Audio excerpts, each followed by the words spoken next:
In 1942, a brand new American submarine, the USS Grunion, vanished without a trace during the height of World War II. No distress call was ever sent. No survivors were ever found. Not a single piece of wreckage surfaced. For 60 long years, the vast, cold ocean kept her secret locked away. It seemed like the story of the 70 men aboard was lost forever. But a family's love and their refusal to give up would eventually uncover the truth. This is the incredible, true story of the USS Grunion, the ghost submarine that finally came home. The USS Grunion was a marvel of its time. As a Gato-class submarine, it was part of America's newest fleet, designed to be a sleek, silent, and deadly hunter in the new war that had engulfed the globe.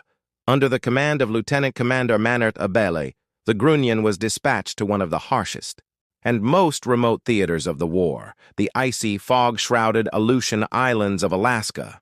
Its mission was critical: to patrol these frigid waters and disrupt Japanese naval activity, which was a very real threat to the American mainland. The crew was young, brave, and highly trained, ready to take the fight to the enemy from the depths of the unforgiving Bering Sea. In July of 1942, the Grunion proved its lethality. It successfully located and sank 2 Japanese patrol boats, sending a clear message that American forces were active and dangerous in the North Pacific. The crew's morale was high. They were fulfilling their duty. Following this success, Commander Abele reported their kills and prepared for the next phase of their patrol. But soon after, a final cryptic message reached the naval base at Dutch Harbor. It read simply, "Engaged heavy anti-submarine activity. We are low on fuel." And then there was only silence. The USS Grunion, with its 70 souls aboard, had gone completely radio silent. The Navy waited, but no further messages came.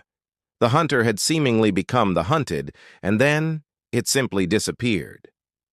As days turned into weeks, the silence from the Grunion became deafening. Anxious naval commanders sent out search parties.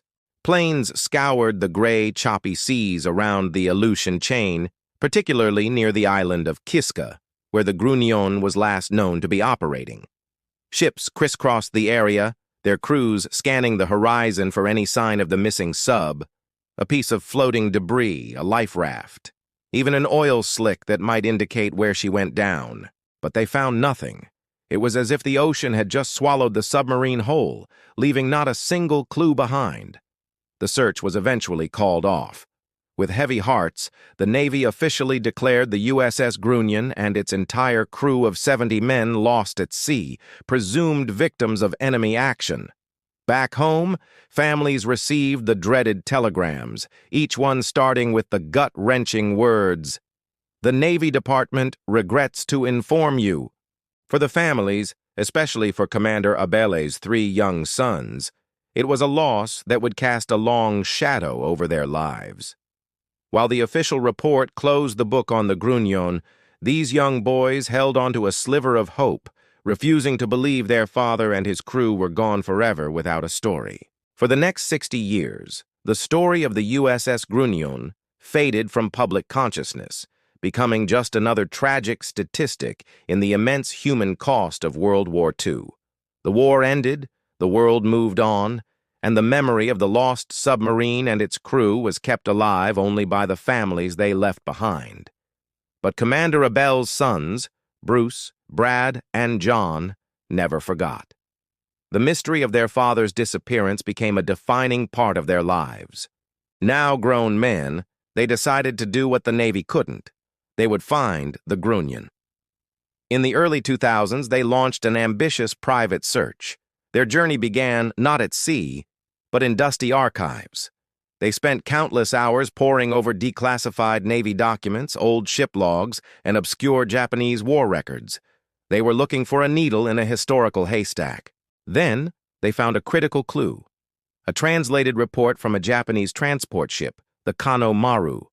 The report detailed an encounter with an American submarine near Kiska Island around the time the Grunion vanished. It described the submarine surfacing, firing torpedoes that seemed to malfunction, and then, shockingly, being struck and sunk by one of its own torpedoes that had circled back. Could this mysterious submarine be the Grunion? It was a long shot, but it was the most promising lead they had ever found. Armed with this new information, the Abele brothers knew where to focus their search. They assembled a team of experts and chartered a ship equipped with advanced side-scan sonar technology. In August 2006, they began sweeping the seafloor in the deep, treacherous waters off Kiska Island. The area was a minefield of volcanic ridges and underwater canyons. For weeks, they scanned the dark abyss, seeing nothing but rock and sand. Then, one day, an unusual shape appeared on the sonar screen.